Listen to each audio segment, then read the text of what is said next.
Mas, silakan duduk. Ini minum dulu aja mas. Makasih Pak. Santai aja ya. Oke Pak. Habis dari mana sebelumnya? Sebelumnya saya habis dari kampus ya Pak, habis ngantar cewek saya. Udah punya pacar berarti? Udah. Oke. Mulai aja ya. Assalamualaikum warahmatullahi wabarakatuh. Selamat siang Mas Raffi. Terima kasih udah datang ke sini. Gimana kabar Mas Raffi sekarang? Selamat siang Pak. Saya sekarang sih agak gelisah sih sebenarnya, tapi ya baik-baik aja sih. Kenalin ya, saya Pak Dimas. Saya di sini sebagai konselor. Boleh diceritain nggak sedikit cerita tentang Mas Raffi? Boleh Pak. Sebelumnya perkenalkan, nama saya Raffi. Saya seorang mahasiswa semester 5 dari salah satu kampus di Purwokerto. Hobi saya suka bermain futsal, dan akhir-akhir ini sih saya lagi merasa kalau lagi ganggu sih Pak. Soalnya ada beberapa masalah pribadi gitu. Oke, baik. Sebelum kita mulai, boleh main game sebentar, boleh? Boleh. Soalnya suasana kita. Jadi di sini kita mau main game sebentar ya. Yaitu tugasnya itu nyebutin 3 fakta. Salah satu fakta ini tuh nggak benar. Jadi saya dulu ya, kita mulai. Udah paham belum sebelumnya? Udah Pak. Yang pertama, saya suka membaca. Saya pernah tinggal di Bali. Terus saya suka makan durian. Menurut Mas Raffi, mana yang nggak benar? Mungkin menurut saya pernah tinggal di Bali ya Pak. Ya betul. Ya saya emang belum pernah tinggal di Bali. Sekarang giliran Mas Raffi, silakan. Baik Pak, saya coba ya. Yang pertama, saya suka bermain futsal. Yang kedua, saya lahir di Jakarta. Dan yang ketiga, saya suka menonton film. Nah, menurut Bapak mana yang salah? Lahir di Jakarta mungkin? Betul sekali Pak, saya memang bukan lahir di Jakarta tapi di Banyumas. Berarti emang asli orang Banyumas ini? Iya Pak, betul. Nah sekarang kan suasananya udah jadi lebih santai ya. Kita mulai masuk ke tujuan kita ya. Apa sih yang buat mutusin kamu datang ke konseling ini? Jadi gini Pak, sebelumnya tuh saya masih bingung loh mau mulai cerita ini dari mana. Tapi saya tuh lagi ngerasa kalau saya tuh lagi bergantung banget sama pasangan saya gitu loh Pak. Jadi kalau lagi dia tuh lagi sibuk atau lagi marah, saya jadi cemas gitu Pak, jadi panik gitu. Oh iya, sebelum kita mulai, kita buat kesepakatan dulu ya. Ya tujuannya biar konseling ini bisa berjalan dengan lancar, terus kita juga merasa nyaman. Terus buat cerita tentang kita ini, saya bisa jaga tentang kerahasiaannya. Terus saya juga melihat kamu merasa bergantung ya sama pasangan kamu. Kita di sini akan bekerja sama buat memahami akar dari masalah kamu, terus masalah mengeksplor pribadi kamu, terus buat membangun kemandirian emosional. Terus saya juga ingin jelasin langkah-langkah yang akan kita lakuin di konseling ini. Setelah itu kita mencari solusi bersama-sama supaya kita juga jadi jelas gitu. Terus buat membantu kamu agar menghilangkan ketergantungan itu. Jelas nggak? Jelas Pak, saya akan coba ya. Oh iya, Mas Raffi, boleh diceritain nggak apa yang mutusin Mas Raffi tuh buat datang ke konseling ini? Jadi gini ya Pak, saya tuh lagi berpikir kalau kebahagiaan saya itu kayak sepenuhnya tuh bergantung pada pasangan saya gitu loh Pak. Nah, kalaupun dia sibuk atau kayak lagi marah, saya tuh jadi nggak tenang gitu hidupnya. Terus saya juga pikir kalau ada sesuatu yang salah di hubungan saya, dan saya juga harus memastikan kalau semuanya tuh baik-baik aja gitu Pak. Berarti letak kebahagiaan Mas Raffi itu berada di pasangan Mas Raffi ya. Walaupun sesibuk apapun, Mas Raffi tuh berpikir kalau misal ada yang nggak beres nih, kayak gitu ya? Iya Pak, betul banget itu. Kalau dia sibuk atau nggak langsung merespon chat saya saya tuh langsung mikir loh kalau mungkin dia marah atau bosan sama saya gitu. Itu tuh bikin saya jadi makin cemas gitu Pak. Jadi berdasarkan cerita kamu tuh pasangan emang sangat penting ya. Walaupun dia sesibuk apapun, kamu langsung berpikir kalau dia tuh bosen atau marah ya. Kayaknya situasi ini emang agak berat buat Mas Raffi. Boleh diceritain nggak apa yang Mas Raffi rasain? Apa yang pikirin juga kalau pasangan Mas Raffi tuh nggak ngerespon? Iya Pak, jadi saya tuh lagi ngerasa nggak tenang kalau dia nggak ngerespon chat saya atau chat saya tuh nggak dengan cepat gitu loh, nggak langsung balas gitu. Jadi juga saya tuh langsung mikir kalau dia marah atau bosan sama saya gitu, dan itu bikin saya makin makin panik gitu loh, tambah panik gitu. Oh, saya paham. Jadi misal nih, ketika pikiran itu muncul, apa yang Mas Raffi lakuin? Biasanya sih saya langsung coba nelpon dia berkali-kali gitu, atau kalau enggak ya ngechat spam chat gitu. Kadang ya juga saya juga ngerasa kalau dia tuh chat saya tuh kayak mengganggu dia gitu, tapi ya saya nggak bisa nahan diri saya sih Pak buat ngelakuin itu. Kalau misal itu terjadi, apa yang terjadi setelah kamu ngehubungin dia? Kadang tuh dia bilang kalau dia tuh sibuk dan minta saya buat nggak hubungin dia lagi, suruh berhenti buat ngehubungin dia dulu. Nah tapi kalau dia lagi kesal, lagi bete gitu, saya juga lagi ngerasa bersalah gitu atau malah tambah cemas gitu. Oh, saya ngerti. Jadi ketika kamu merasa bersalah dan cemas itu, kamu jadi apa yang dipikirin kamu tentang diri kamu sendiri? Sebelumnya tuh saya ngerasa kalau saya tuh nggak cukup baik gitu Pak buat pasangan saya. Jadi tuh saya berpikir kalau saya selalu bersalah dan saya tuh juga terlalu bergantung sama dia gitu Pak. Oh iya, sebelumnya boleh kasih tahu nama dari pasangan Mas Raffi nggak? Oh ya, nama pasangan saya tuh Momo. Oh, baik. Kita coba pahami lebih dalam ya tentang pasangan Mas Raffi ini. Jadi ketika Momo itu nggak langsung merespon atau terlihat sibuk, Mas Raffi langsung berpikir kalau itu tuh marah atau bosen ya. Terus apa sih yang bikin Mas Raffi sampai kepikiran kayak gitu? Ya saya tuh sebenarnya takut banget kehilangan dia loh Pak. Jadi saya juga berpikir kalau dia nggak ngerespon gitu, saya mungkin mikir kalau dia tuh bosan dan saya kayak ada sesuatu yang salah dari diri saya dan hubungan saya itu loh Pak. Jadi pikiran itu muncul karena kamu khawatir ya. Terus khawatir itu karena hubungannya akan berakhir. Iya Pak, betul banget. Saya juga ngerasa kalau hubungan ini berakhir, maka hidup saya tuh kayak kosong gitu Pak, hampa. Ya itu pasti susah sih buat Mas Raffi. Tapi kalau kita lihat lagi ya, apa pernah ada situasi di mana Momo ini benar-benar nunjukin tanda ingin mengakhiri hubungannya? Sebenarnya sih enggak ya Pak. Dia tuh sering bilang kalau dia tuh cuma sibuk dengan pekerjaannya, kalau enggak sibuk di kampusnya gitu. Terus juga tapi itu buat saya cemas juga tetap. Jadi sebenarnya tuh nggak ada bukti yang konkret ya kalau misal yang mendukung ini, yang mendukung pikiran Mas Raffi ini. Iya Pak, sebenarnya sih nggak ada sih. Oh, baik.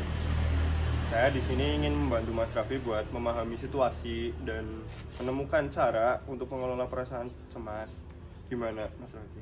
Kayaknya sih saya butuh banget itu loh Pak. Jadi biar saya nggak ngerasa, biar saya pun lebih ngerasa bisa lebih tenang dan saya nggak ngerasa bergantung sama dia gitu Pak. Baik. Ya itu pasti bikin capek Mas Raffi sih ya karena pikirannya. Terus gimana perasaan Mas Raffi tentang diri Mas Raffi sendiri di situasi yang kayak gini? Saya ngerasa buruk sih Pak.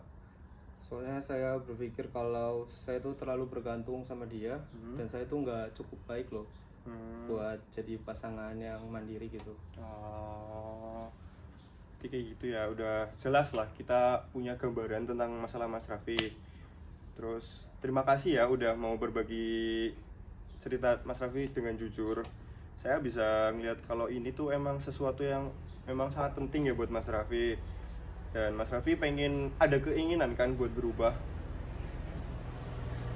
Terus juga apa yang Mas Raffi ceritain itu menunjukkan sangat peduli pada pasangan Mas Raffi kan, yaitu emang hal baik. Tapi saya juga bisa memahami bahwa ketergantungan yang Mas Raffi rasain itu membuat Mas Raffi tidak tenang dan nyaman dengan Mas Raffi sendiri kan. Iya Pak, saya juga pengen kalau bisa lebih mandiri loh di kehidupan saya, dan saya juga rasanya tuh bingung dan sulit gimana mau memulainya. Ya saya sangat mengapresiasi ya keinginan Mas Raffi. Terus masuk ke sesi ini kita coba memahami apa yang buat Mas Raffi tuh merasa tergantung. Terus bagaimana Mas Raffi tuh membangun pola pikir yang lebih positif. Nah selanjutnya saya ingin memperkenalkan ada 2 teknik. Yang pertama rekognisi positif dan satunya reinforcement. Terus yang pertama ini rekognisi positif. Itu cara buat bantu Mas Raffi buat mengenali hal-hal baik yang udah Mas Raffi miliki dan lakukan. Tujuannya itu buat bangun pandangan yang lebih positif buat Mas Raffi. Gimana? Itu menarik sih Pak. Nah, rekognisi positif ini juga bisa membantu Mas Raffi sendiri buat fokus pada hal yang udah dilakuin dengan baik, bukan pada apa yang anggap sebagai kekurangan atau kesalahan doang. Gimana? Saya ngerasa kalau hal itu sih bagus ya Pak. Kadang juga saya ngerasa terlalu fokus pada apa yang saya rasa kurang baik di hidup saya gitu. Dan saya tuh pengen loh kalau diri saya tuh kayak rasanya tuh nggak cukup terus. Nah tepat sekali itu. Coba pikirin yang sering membuat merasa terbebani. Ya kita akan mencoba mengganti pola pikir itu dengan sesuatu yang lebih membangun. Terus yang kedua itu teknik reinforcement, yaitu teknik buat memperkuat perilaku positif. Jadi ketika kamu berhasil melakukan sesuatu yang mendukung kemandirian atau kecemasan, kamu akan memberikan penghargaan pada diri Mas Raffi sendiri. Gimana Mas? Oh jadi kayak memberi hadiah untuk diri sendiri ya Pak? Iya, jadi kayak reward gitu. Nah, penghargaan ini juga bisa berubah hal-hal kecil yang bisa buat Mas Raffi senang, seperti makan, misal nih, makan makanan yang favorit, terus menonton film, atau bahkan memberi apresiasi kepada diri Mas Raffi sendiri yang kayak kecil-kecilan lah. Gimana pendapat Mas Raffi? Ya mungkin itu bisa membantu saya banget sih ya Pak. Nah, dengan teknik reinforcement ini kita juga bisa membangun kebiasaan baru yang lebih positif, tapi secara bertahap. Nah, sebelum kita praktikkan, apa ada pertanyaan? Sejauh ini sih nggak ada ya Pak, jadi saya siap buat coba teknik tadi. Nah, sekarang mari kita coba teknik rekognisi positif ini ya Mas Raffi. Coba pikirin dan ceritain 3 hal yang udah Mas Raffi lakuin sama pasangan Mas Raffi nih, si Momo. Saya tuh selalu dukung dia gitu Pak. Kalau dia lagi butuh sesuatu gitu, saya juga selalu berusaha ada buat dia gitu. Nah selain itu, saya juga selalu buat coba terus-terusan memahami kalau dia tuh lagi sibuk atau lagi stres dengan pekerjaannya dan di lingkungan kampusnya gitu Pak. Bagus. Oh, apa ada hal lain nggak? Ada sih Pak, jadi kayak saya tuh selalu berusaha buat jaga komunikasi sama dia yang baik. Nah kalaupun ada masalah gitu, saya juga selalu buat coba membicarakannya dengan kepala dingin gitu Pak, nggak marah-marah gitu. Oh, nah itu bagus tuh. Kayak dengan hal ini tuh Mas Raffi menunjukin bahwa Mas Raffi itu emang pasangan yang peduli dan berusaha buat ngejaga hubungannya. Gimana perasaan kamu setelah menyebutkan 3 hal ini? Sebenarnya sih saya ngerasa lebih baik sih Pak. Saya seperti punya nilai-nilai di hubungan ini loh. Nah benar. Terus itu yang ingin kita capai di rekognisi positif. Terus sekarang kita coba langkah kecil buat teknik reinforcement ya. Ketika Mas Raffi merasa cemas, Hal pertama yang Mas Raffi pengen lakuin itu sejenak dan tanyakan pada diri Mas Raffi sendiri, apakah ada bukti nyata buat pikiran ini atau emang ini tuh emang kecemasan aja. Baik Pak, saya akan coba buat ingat-ingat hal itu. Nah, setelah itu coba lakuin sesuatu yang menyenangkan buat ngalihin perhatian Mas Raffi sendiri. Kayak aktivitas apa sih yang biasa Mas Raffi nikmatin? Biasanya sih saya suka bermain olahraga atau nonton film. Selain itu sih paling dengerin musik gitu Pak. Bagus. Mas Raffi juga bisa memilih salah satu dari aktivitas itu.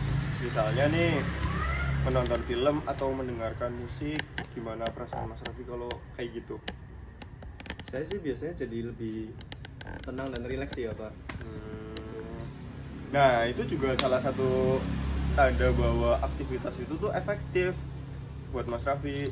Setelah Mas Raffi itu berhasil ngelakuin hal ini, berikan penghargaan pada diri Mas Raffi sendiri.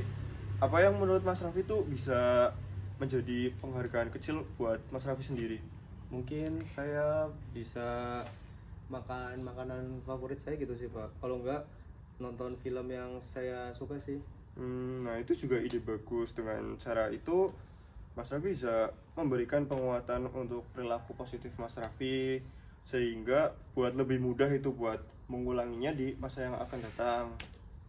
Iya Pak, betul banget itu. Saya juga ngerasa kalau hal ini bisa membantu saya buat lebih santai dan gak terlalu terbebani oleh pikiran saya gitu. Nah, bagus. Coba kita terapin dalam seminggu ke depan ya. Terus Mas Raffi, sebelum kita menutup sesi ini, saya ingin mastiin bahwa Mas Raffi itu merasa nyaman dengan langkah-langkah yang kita buat hari ini. Gimana perasaan Mas Raffi setelah membahas semuanya ini? Saya jadi ngerasa lebih tenang sih Pak. Saya juga mulai berpikir kalau mungkin masalah yang tadi saya sebutin tadi itu bisa saya atasi gitu. Kalau saya ngikuti langkah-langkah yang Bapak sebutin tadi. Ya. Nah, itu jadi kabar baik buat Mas Raffi. Saya juga senang bahwa Mas Raffi itu merasa lebih optimis. Saya pengen kita sama-sama merefleksikan apa yang udah kita capai dalam sesi ini. Boleh banget itu Pak. Nah, pertama kita juga mengenali bahwa kecemasan Mas Raffi yang muncul di pikiran itu negatif, yang belum tentu itu benar. Terutama berpikir bahwa Momo itu marah atau bosen saat si Momo itu sibuk. Padahal nyatanya kan emang nggak seperti itu kan. Iya sih Pak, betul banget itu. Saya juga sadar sekarang kalau banyak dari pikiran saya itu hanya kecemasan yang berlebihan itu Pak. Nah, itu benar. Kita juga telah menggunakan rekognisi positif buat bantu kamu fokus pada hal-hal baik yang udah kamu lakuin di hubungan ini.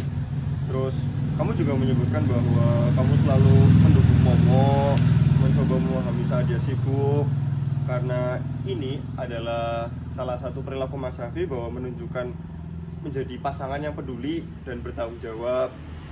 Betul sih Pak itu. Saya juga merasa percaya diri setelah ingat hal-hal yang Bapak sebutin tadi. Nah, itu juga langkah besar. Oh iya, selain itu kita juga udah membuat teknik reinforcement buat Mas Raffi sendiri buat membantu Mas Raffi mengelola kecemasan. Kita juga sepakat bahwa ketika Mas Raffi cemas itu, Mas Raffi akan berhenti sejenak dan berpikir, apa ada sih bukti nyata kalau misal apa ini hanya kecemasan Mas Raffi doang. Iya sih Pak, itu langkah yang masuk akal. Dan saya juga akan coba buat terapin hal-hal itu tadi. Nah, saya juga mengapresiasi lah keterbukaan Mas Raffi, terus juga kesediaan Mas Raffi buat mencoba langkah-langkah yang baru. Perubahan ini memang membutuhkan waktu, tapi setiap langkah kecil itu berarti loh buat Mas Raffi. Sebelumnya terima kasih ya Pak. Jadi saya akan coba langkah-langkah yang tadi dan saya merasa lebih yakin sekarang. Nah, baik. Sebagai kesimpulan dari sesi ini, kita telah belajar bahwa pemikiran negatif itu bukan cerminan dari kenyataan, dan Mas Raffi juga punya kontrol kok buat menantang pikiran itu sendiri. Mas Raffi juga punya kekuatan dari diri Mas Raffi, terus juga teknik reinforcement akan menjadi alat buat membantu Mas Raffi membangun kebiasaan baru yang lebih sehat dan mendukung kemandirian emosional dari Mas Raffi. Itu benar sih Pak, jadi kesimpulan ini buat saya ngerasa lebih jelas tentang apa yang saya harus lakukan tadi. Nah, saya juga senang dengar kabar dari itu. Kita akan mengevaluasi hasil dari langkah-langkah yang sesi berikutnya ya. Jika ada tantangan dari hal lain yang ingin kamu diskusikan, saya siap kok buat membantu dan mendengarkan kamu.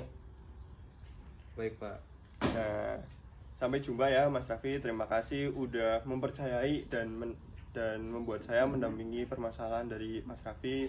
Sebelumnya terima kasih ya. Baik Pak, sampai ketemu di sesi selanjutnya ya Pak. Iya, makasih ya. Ya.